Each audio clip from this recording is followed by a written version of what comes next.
அனுர் அரசாங்கத்தை நன்றியிட்டவர்கள் என சாடும் உதய கம்பன்பில. நாமல் மற்றும் ஜோசிதவிற்கு ஏற்பட போக்கும் பாரிய சிக்கல் நிலை அம்பலமான ஒப்பந்தம். நாட்டை விட்டு தப்பிக்க முயன்றவர் கட்டுநாயக்கவில் அதிரடி கைது. அனுரவை படுகொலை செய்ய திட்டம் முகமூடி அணிந்த கொலையாளியின் ரகசிய நகர்வு.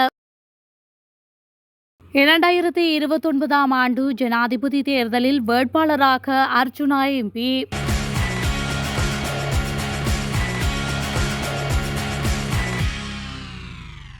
ஜனாதிபதி அனுரகுமார திசாநாயக்கவை படுகொலை செய்ய திட்டம் தீட்டப்பட்டு வருவதாக இலங்கை போலீசாரை அரசியல் அழுத்தத்திலிருந்து விடுவிப்பதற்கான அமைப்பை சேர்ந்த அஜித் தர்மபால தெரிவித்துள்ளார். தனியார் ஊடகம் ஒன்றுக்கு வழங்கிய செவ்வியிலேயே அவர் இவ்வாறு குறிப்பிட்டுள்ளார்.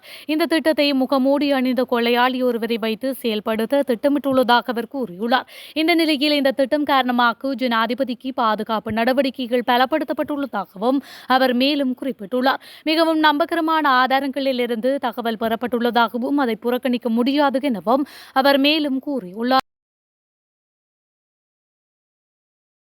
ஸ்ரீலங்கா பொதுஜன பெரமுனவின் நாடாளுமன்ற உறுப்பினர் நாமல் ராஜபக்ஷ மற்றும் அவரது சகோதரர் ஜோசித ராஜபக்ஷ ஆகியோர் ஒரு ராணுவ வீரருடன் செய்து கொண்ட சுமார் ரூபாய் 2.51 மில்லியன் மதிப்புள்ள பெரிய நிதி ஒப்பந்தத்தின் விவரங்கள் வெளியாகியுள்ளதாக கொழும்பு ஊடகம் ஒன்று தெரிவித்துள்ளது.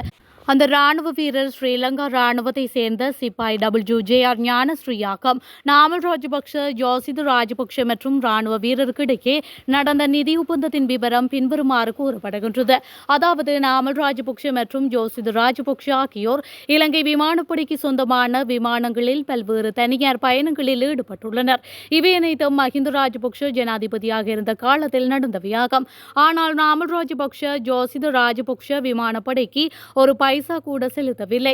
இலங்கை விமானப்படையின் வணிக விமான பிரிவின் கணக்காளர் துவான் முகமது ஷாம் இந்த பணத்தை நாமல் ராஜபக்ஷ மற்றும் ஜோசித ராஜபக்ஷ ஆகியோரை செலுத்துமாறு கடிதம் எழுதியுள்ளார். அதுவும் இந்த பலனையும் தரவில்லை என்பதும் குறிப்பிடத்தக்கது. நாட்டில் தற்பொழுது கொள்கலன்களை கொண்ட போதைப்பொருள் சகாப்தம் உருவாகியுள்ளதாக பொதுஜன பெரமுனவின் பொதுச் செயலாளர் சட்டத்தரணி சாகர கரியவசம் தெரிவித்துள்ளார். ஊடகவியலாளர் சந்திப்பில் இன்று உரையாற்றும் போது அவர் இதனை கூறியுள்ளார். மேலும் கருத்து தெரிவித்த அவர், இலங்கை வரலாற்றில் முதல் முறையாக போதைப்பொருள் அதிக அளவில் கண்டுபிடிக்கப்படும் ஒரு சகாப்தத்தை உருவாக்குவதில் தற்போதைய அரசாங்கம் வெற்றி பெற்றுள்ளது. எங்கள் நாட்டில் எப்போதும் போதைப்பொருள் அச்சுறுத்தல் இருந்து வருகின்றது என்பது எங்களுக்கு தெரியும். இதற்கு முன்பு போதைப்பொருள் அச்சுறுத்தல் இருந்தது போல அதை கட்டுப்படுத்த சட்டங்கள் கொண்டுவரப்பட்டன. அந்த தரப்பு கைது செய்யப்பட்டனர். ஆனால் இதற்கு முன்பு இந்த நாட்டில் போதைப் பொருள் அச்சுறுத்தல் இருந்தது. கிலோ கணக்கில் போதைப் பொருள் பறிமுதல் செய்யப்பட்டது. ஆனால் இலங்கை வரலாற்றில் முதல் முறையாக கொள்கலன்களில் போதைப் பொருள் பறிமுதல் செய்யப்படும் ஒரு சகாப்தத்தை உருவாக்குவதில் இந்த அரசாங்கம் வெற்றி பெற்றுள்ளது. அது மட்டுமல்ல, அந்த கொள்கலன்களை விடுவிப்பதற்கு அரசாங்கமே நேரடி பொறுப்பை கொண்டுள்ளது என்பதும் மிக தெளிவாகின்றது என்று அவர் மேலும் கூறியுள்ளார்.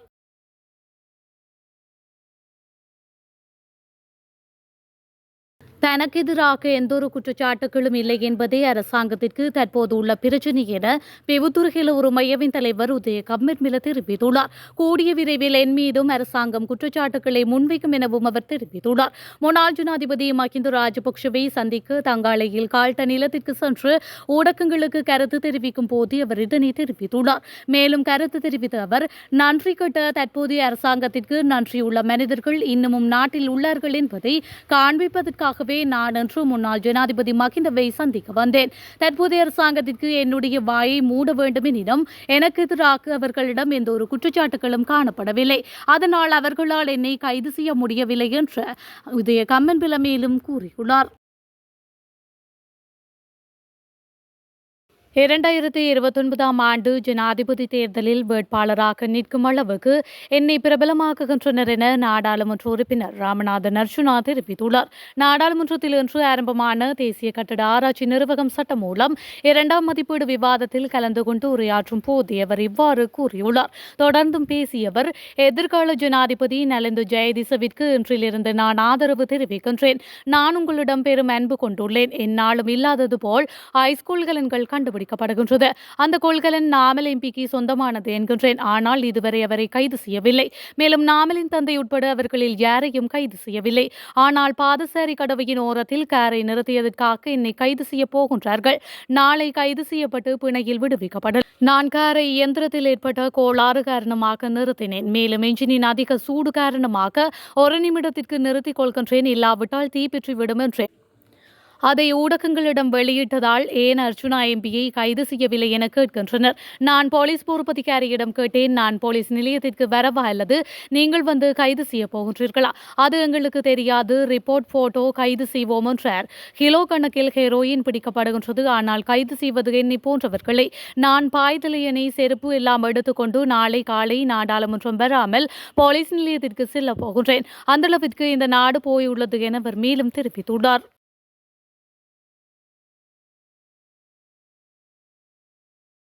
யாழ்ப்பாணத்தில் இடம்பெற்ற பல்வேறு வாழ்வெட்டு சம்பவங்கள் குறித்து காவல்துறையினரால் நீண்ட காலமாக தேடப்பட்டு வந்த சந்தேக நபர் ஒருவர் இன்றைய தினம் கட்டுநாயக்க விமான நிலையத்தில் வைத்து கைது செய்யப்பட்டுள்ளார். யாழ்ப்பாணம் கொக்குவில் பகுதியைச் சேர்ந்த நபர் நீண்ட காலமாக தலைமறைவாக இருந்து வந்த நிலையில் நாட்டை விட்டு தப்பி செல்வதற்கு முயன்ற வேளைக்கு இவ்வாறு கைது செய்யப்பட்டுள்ளார். கைது செய்யப்பட்டவரிடம் விசாரணைகள் முன்னெடுக்கப்பட்டு வருகின்றமையும் குறிப்பிடத்தக்கது.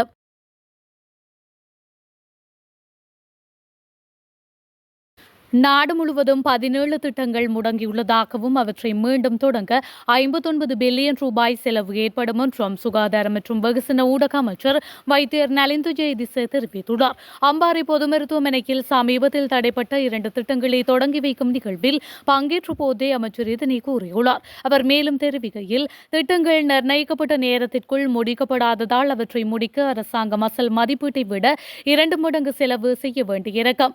மீள ஆரம்பிக்கப்பட்ட 2 திட்டங்களில் அம்பாறை மருத்துவமனைக்கான புதிய விபத்து மற்றும் அவசர சிகிச்சை பிரிவு ஆய்வக அலகு வளாகம் என்பன அடங்கும். இதில் விபத்து மற்றும் அவசர சிகிச்சை பிரிவுக்கான செலவு ஆரம்பத்தில் ரூபாய் 873 மில்லியன் என மதிப்பிடப்பட்டு தற்பொழுது அதன் செலவு ரூபாய் 1589 மில்லியனாக அதிகரித்துள்ளது.